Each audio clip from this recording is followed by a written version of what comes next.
Hello, this is Victor at RestoringMercedes.com. Today I'm gonna make this video about this regulator. It's going to go back into my car, and I wanted to fix it. This is the W140 coupe. It's a rear regulator, and these are not very cheap actually. And the used ones, they're all dried up and old and kind of not the greatest thing to get.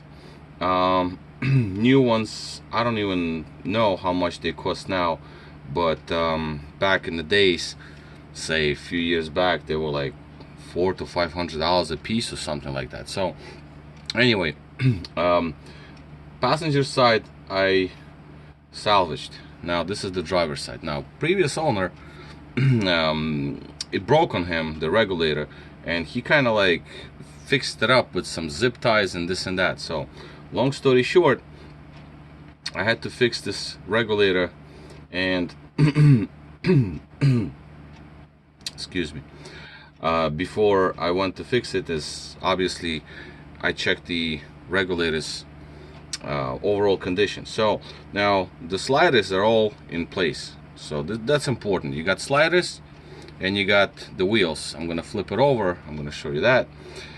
Because I'm not gonna make this video again. I just feel like I'm gonna do it. It's 1 a.m. in the morning. I'm still working on it, and I'm not finished yet, but it's just that. So now the regulator itself, down,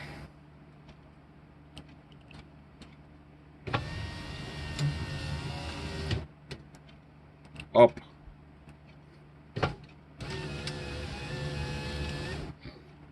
middle section, because I want to keep it in the center. Now basically the first thing is the overall condition. Sliders, the end sliders are good. A couple of these things were bent. This one is slightly bent because again previous owner screwed it up a little bit. Now these areas here, you can see a little bit of paint missing. Well, this is the drop. You know, when you open the door, the window drops, goes up, drops, goes up. This is the driver's side, rear. So that means that this was used the most. The car is in 1995. It's almost 30 years old. So obviously this one was used the most. And looking at all this paint, it's very, you know, there's some resemblance of grease, and obviously that all has to be cleaned up and re-greased. Okay, now we're gonna flip it. I'm gonna try to make this video as one shot. I don't script my videos. I just go and record them as I feel like. So the motor is installed here on 2 bolts just temporarily. Now the second visual inspection is obviously these wheels, the rollers, right? So one roller here, one roller all the way back here. So these rollers have to be good. Cables, that's the thing we're gonna get to in a minute. Slider here, the slider is still here, slider is still here, fine. Now there's supposed to be also a little piece of plastic here, which mine was missing, but I found it inside the door there. And luckily for me, I did find it, and that's great. So I was lucky there. Now next thing is, well, the motor usually never fails because this is old school stuff. This is why I like to work on these older cars. They're built like seriously strong. The gears on the motor, of course, but these are usually, like I said, mostly fine. Sometimes I've seen these cases where water gets inside, but this motor is riveted, the seal is there, and there is a drain there, so whatever. The motor, I have no problems with the motor. You never usually had problems with motors. The next thing is obviously cables. Now in my case, cables were destroyed, and I guess we're gonna go to cables now. There is also a gear here.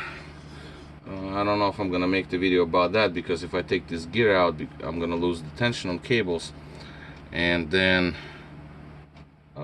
Maybe later, actually. You know what, at the end of the video I might make it, because I'm gonna have to take this rail off. I'm gonna have to take this gear out. I have to release the tension on cables, because I want to have no tension on this rail, because if these cables are tight inside, there's two springs and this whole thing gets tensed out. I don't want it to be tensed out. I want it to just like come off easily.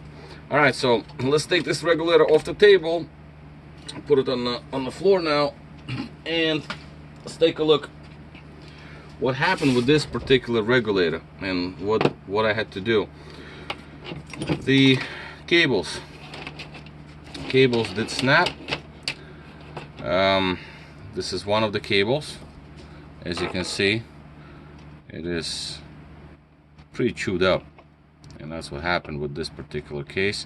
Cable snapped. It didn't, like, it was snapped. I tried to weld it here, but that was just for measuring purposes, not to fix it. This is, don't think that I was trying to fix it. This was just like that, just to try to get the measuring done. But that was like something else. That was, it doesn't matter. Second cable, that's how it looks, all bent up, horrible. And that's the second part of it. Not only that, the cable is all bent up and dinged up, also over here you can see the strains. They're coming off, they're like breaking. All right, so this is not good. And obviously this portion of the cable severely damaged.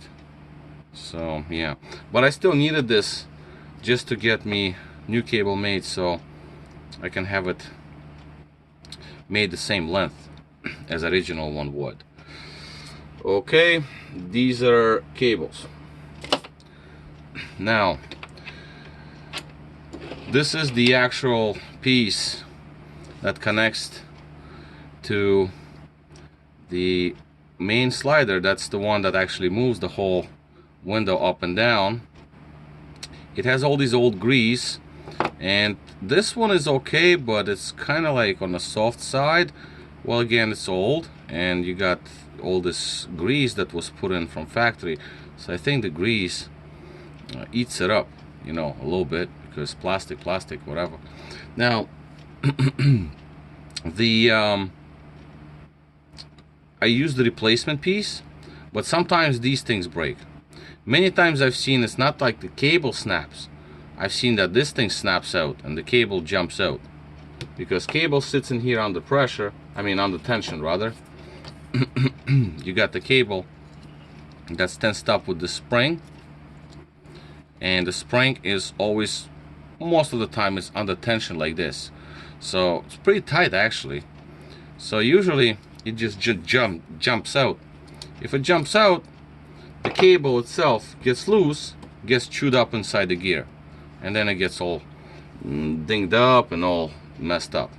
Now this is just one of the gears. It's kind of a replacement bit, but if you think about the cable that's supposed to be tight against groove, right, and then it gets loose, misses the groove, motor spins, motor strong, and then let's say we got a couple of revolutions here.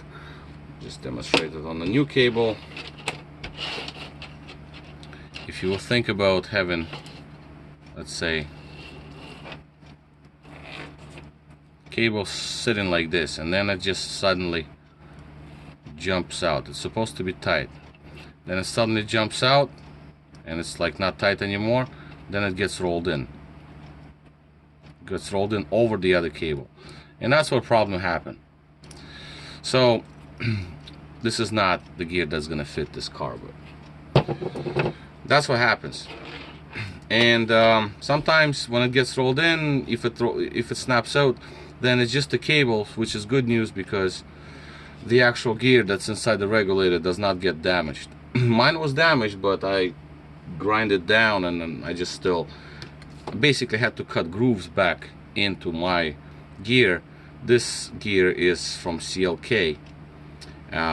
It's not the one that's gonna fit 140 chassis. So now I'm replacing this regardless, because I already have replacement. Now my solution is, I mean, That's the only way I came up with. So say all the cables are bad, but there are some parts kits for CLKs, and those are 208 chassis, I believe, or 209, 208, 209, whatever the CLK. There are repair kits for those. So they come with the gear, they come with 2 cables. Now one cable is perfect fit. The length is perfect, everything is good. Second cable is short. So CLK repair kit is not gonna work.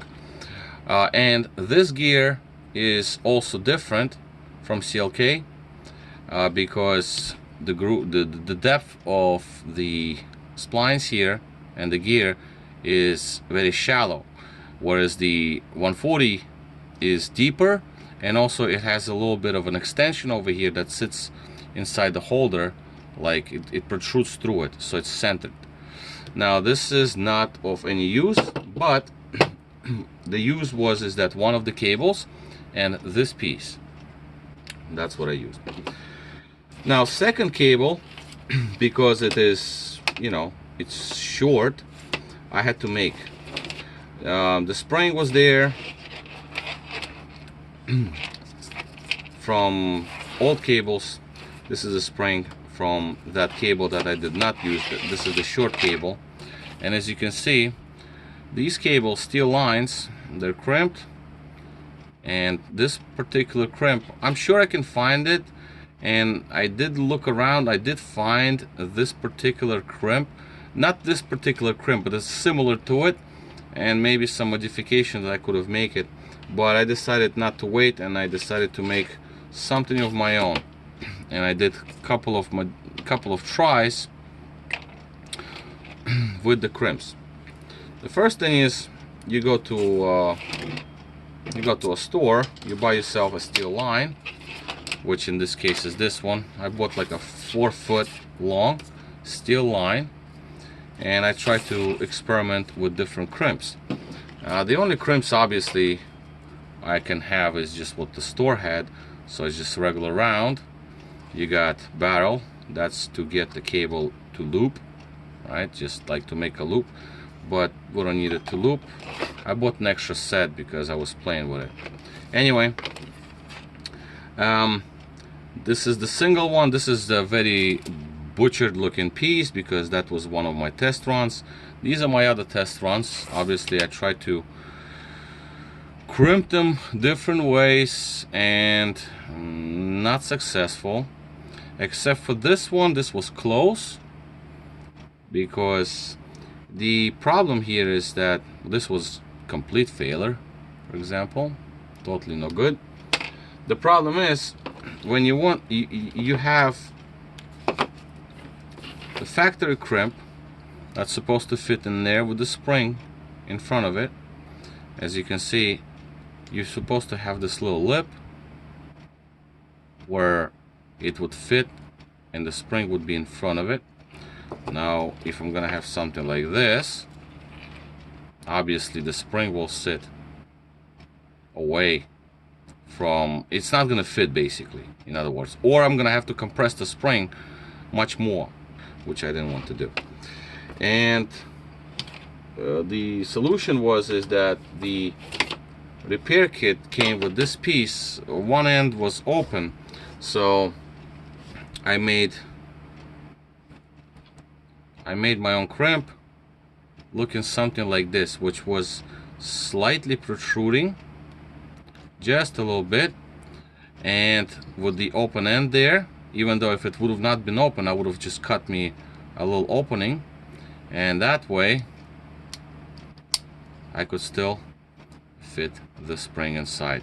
Yes, it's gonna be under a little higher tension, but if the cutout is made, then the spring would fit there with less tension, which is gonna be just fine. So as you can see, that's how it's supposed to sit in there. So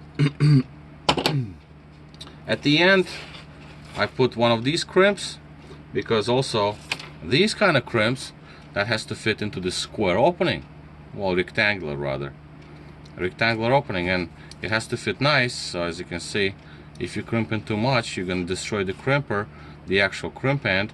That's not gonna work because it has to fit in there. This one does not, so I had to crimp it the way that I could fit this piece inside. I used many different crimpers. See, for example, this one, it fits in there, but this one is squashed too hard. So when it's squashed too hard, there is a possibility of any cracks, and that's not good either. So it's kind of like a finicky situation, but I managed to find a way to get it to fit in there. And that's basically all. The regulator works. The cables are right lengths, and the next thing will be is to take that regulator apart again and clean all the guides, clean the whole case. Well, not the case, but rather the sliders. Clean up all the sliders, clean all the surfaces they slide against.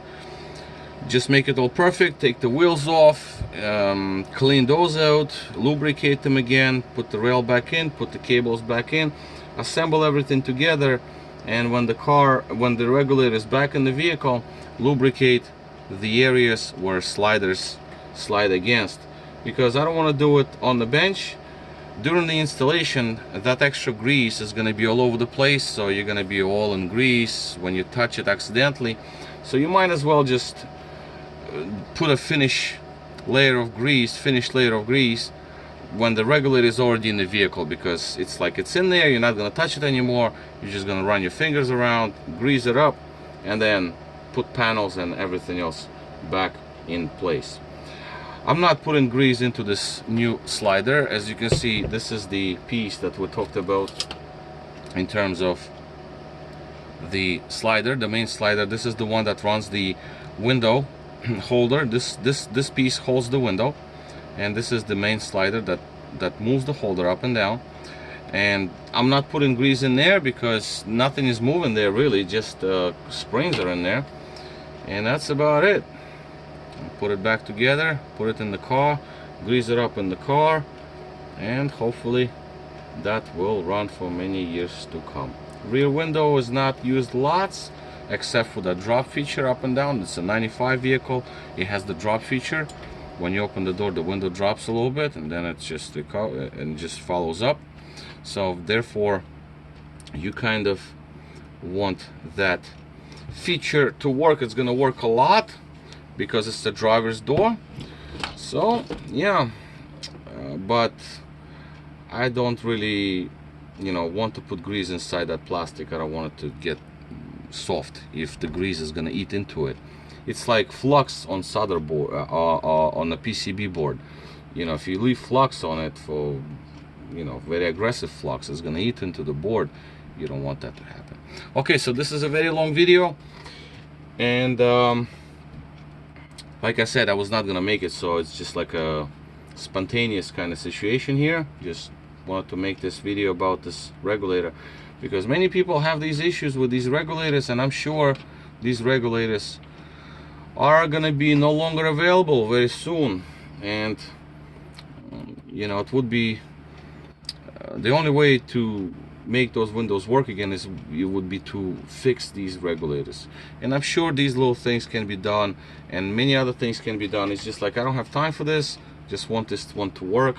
I fixed a couple of these regulators in my days before for other cars, but this is my own, so yeah, just wanted to make the video about that.